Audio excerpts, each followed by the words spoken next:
So now that you have entered all of your drinks, we can start building the drink menu. So you're going to navigate to company, drink menus.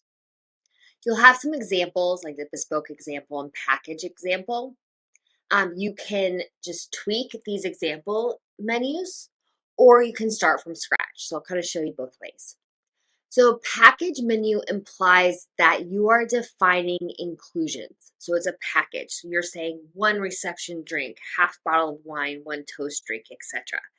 Bespoke menus are just kind of more of an a la carte menu where your customer can go in and say, I want 6 bottles of this, 8 bottles of that, 60 toasts, or whatever the configuration is. So when you're building your menu, you're going to have the type. So if we went and just did it from scratch here, so create new drink menu, you're going to name it, the venues where it's applicable. So we'll name this a wedding drinks 2026. The venues where it's applicable, we can have one or more.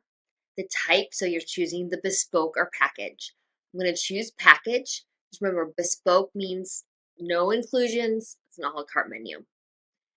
Package, now markup on base price. When you put your drink items in, you included a price. If you want to do a markup, so let's say I put in the drinks in 2025, I'm building my 2026 menu, and I know there's a 5% increase, I can put that there and all pricing will increase the 5%. We do have to put a rounding in, even if you're not doing the markup, so I'll just put 1. And then the create new, or we can just copy from an existing one. I'll go ahead and create a new. So you can copy, so I can copy 2025s and just upgrade by 5%, or I can copy a different menu and make some tweaks if we're just changing it for 2026, whatever the situation may be. Now I'm going to hit save. So now in my drink menu details, so you can see where I chose package. I can edit the name and the venues here if I need to. And then you have a description that for your customer. So what's the package is. So you could say, tell them that, it's one reception drink, half bottle of wine, one toast, or whatever it may be. So you type in what you want them to see here. Then we have the package included configuration. This is where you're defining what is included in the package. Now, notice here that we have each section, but you can hide sections. So if you don't offer arrival drinks, you can hide arrival drinks. So arrival drinks being your pre-ceremony drink, reception, post-ceremony, like with the drinks and canapes. Wine is at the table, and then toast is at the table. We don't have anything for extras here because extras are never included. Those are always extra. I'm not going to hide any sections. Now, this is we're doing the included. Nothing. I'm going to say there's no rival drinks included. Those are always upgrades.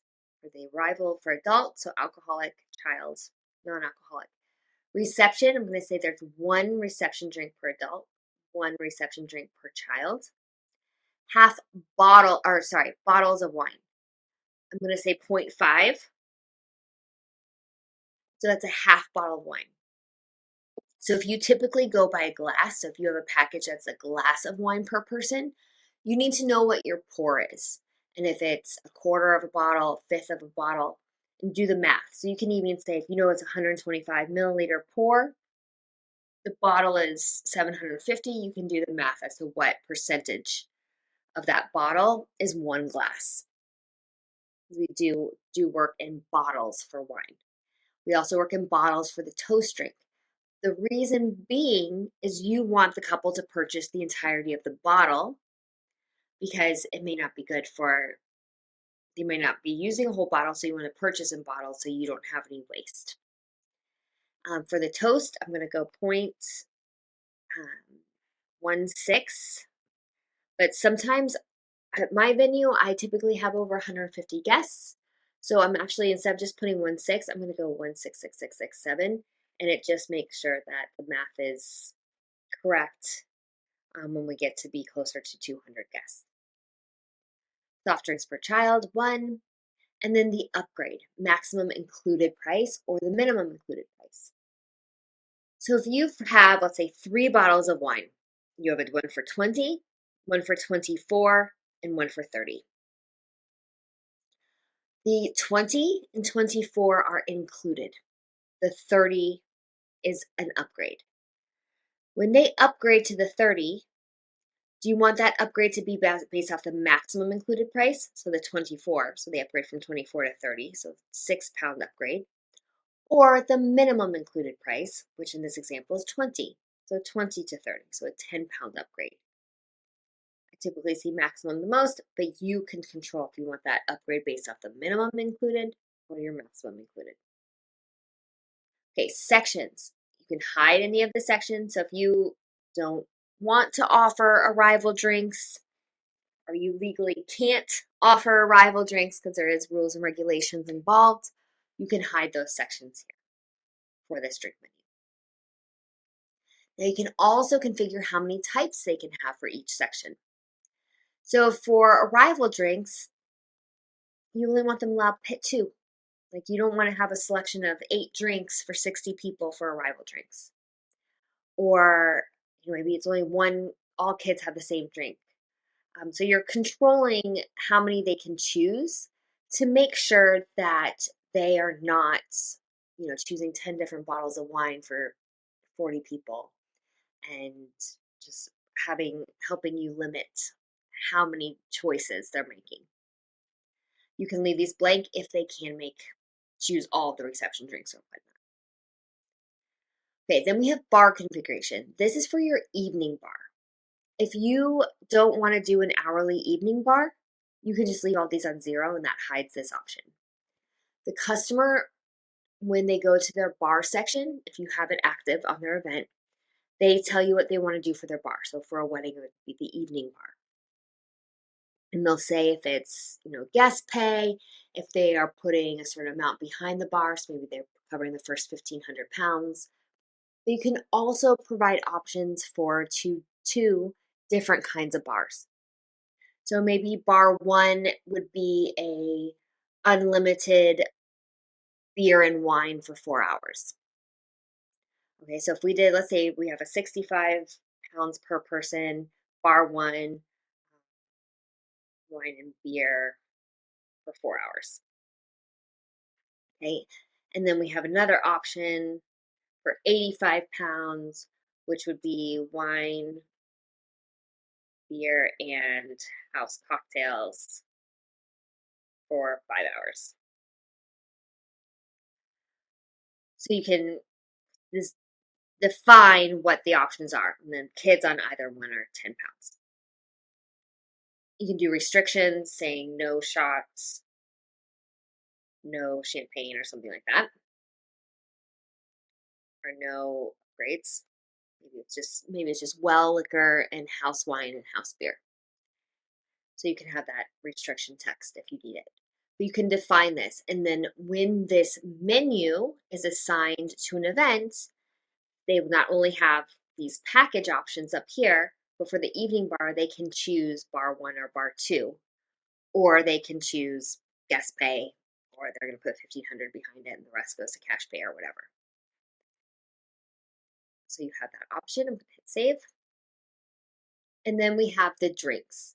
These are the drinks that are associated with the package. Now, I do like to look at these on their own categories.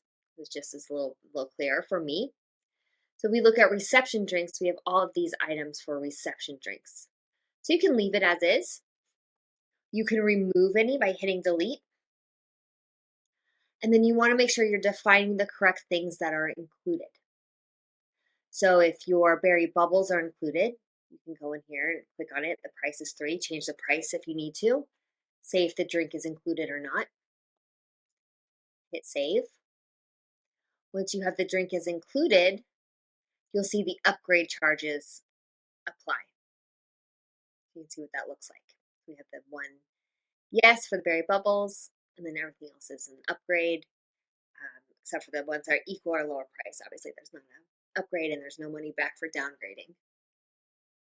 You can also make items staff only, which means only a staff user can add them, so they're not being promoted to your customers via the portal.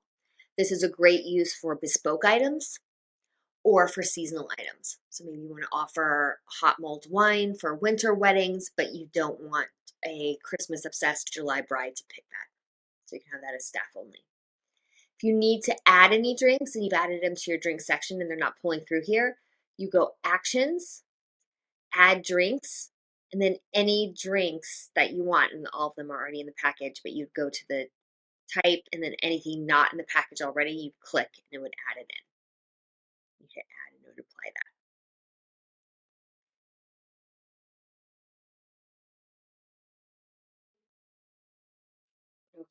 So you have all your drinks, you're going to go through, go through each category, which white wine is included. So go the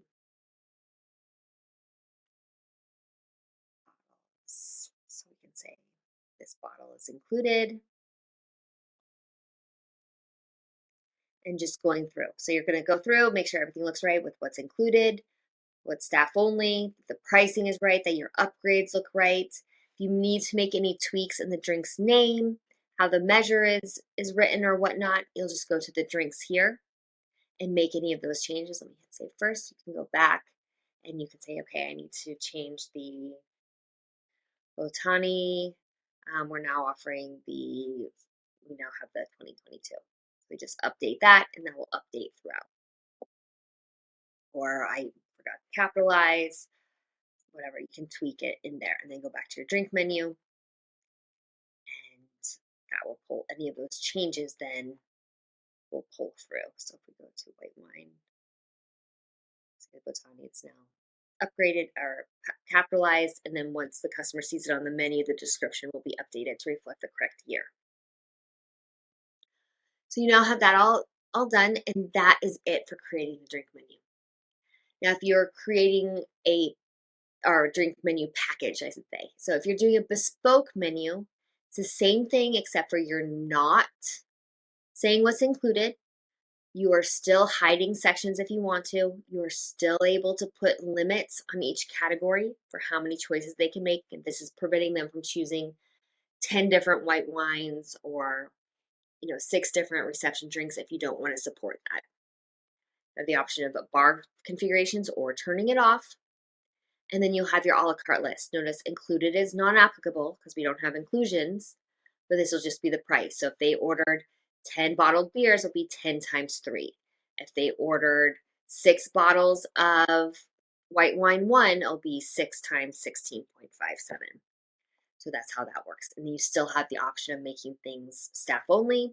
So any of those tweaks, if you need to price or whatnot, just click on it, open it up, make staff only yes or no, included, not applicable for bespoke, and you can change the price if you need to. So maybe your pricing is a little different on like a corporate bespoke menu, for example. Now you should have a test event at this point. Apply your menu to the test event and test it. Make sure that it is displaying as you expect, that the pricing looks right, that your upgrades are looking correct. So definitely test the menu and make any tweaks before you push it out to a customer. And that is how you build your drink menus.